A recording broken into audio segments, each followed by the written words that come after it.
किसी ने बड़े कमाल की बात कही है कि कर्म के रेस्टोरेंट में ऑर्डर देने पे नहीं, वही मिलता है जो कि पकाया जाता है। हेलो फ्रेंड्स, मैं नीतू पांडे आप सभी का अपने चैनल बहुत बहुत स्वागत करती हूँ। आज मैं जो कहानी लेके आई हूँ एक बुजुर्ग महिला की है। उनकी लाइफ संघर्ष से भरी रहती है। उनके घर में कोई नहीं रहता, सिर्फ एक बच्चा रहता है जो कि 2 साल से गुम हो गया रहता है।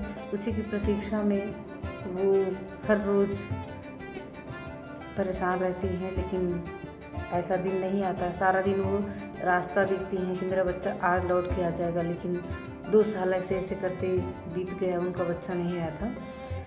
लेकिन उनका एक नियम था कि परोपकार करना, दान करना एक नियम था। जब भी वो अपने लिए भोजन प्रसाद बनाती थी तो 2 रोटी ऐसे बना के अपने घर के दरवाजे के सामने रख देती थी कि कोई भिखारी आएगा और उसको भोजन मिल जाएगा। ये उनका रोज़ का नियम था। तो समय बीतता गया, एक भिखारी आया, उठाया, दूसरे दिन आया, उठाया, ऐसे करते करते उसका भी रोज़ का नियम बन गया। उसको भी लगता था कहीं मिले ना मिले भोजन, मुझे वहाँ उन बुजुर्ग महिला के यहाँ तो मिल ही जाएगा। वो भिखारी दोनों रोटी उठाता था और बोलता था कि बुरा किया हुआ धरा रह जाए, अच्छा किया हुआ घूम के आए। जब रोटी उठाता था तो ये 2 शब्द बोल के ही निकलता था उनके दरवाजे के सामने से।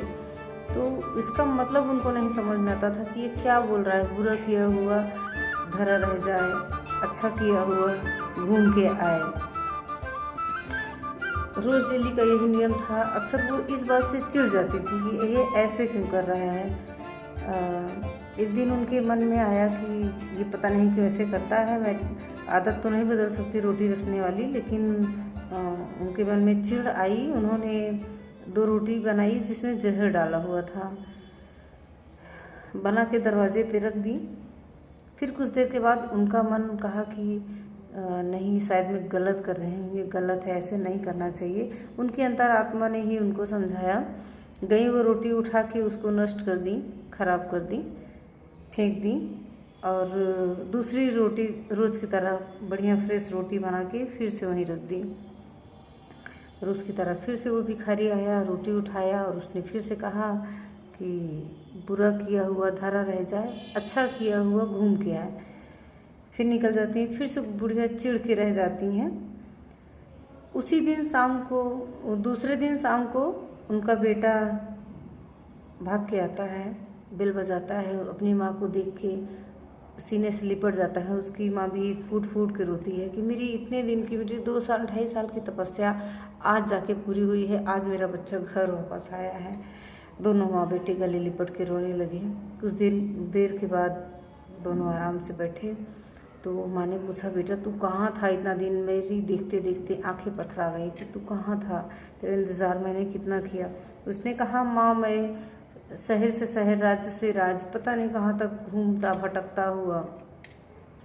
कल शाम को कड़ाके की ठंड लग रही थी, मेरे होंठ को पपा रहे थे, मैं खाना नहीं खाया था कुछ भी, और अपने शहर के ही नज़दीक था, शहर में ही था, लेकिन घर नहीं पहुंच पाया था। मुझे लगा था कि मैं ढूंढते ढूंढते अपने घर पहुंच जाऊंगी, लेकिन घर नहीं पहुंच पाया था।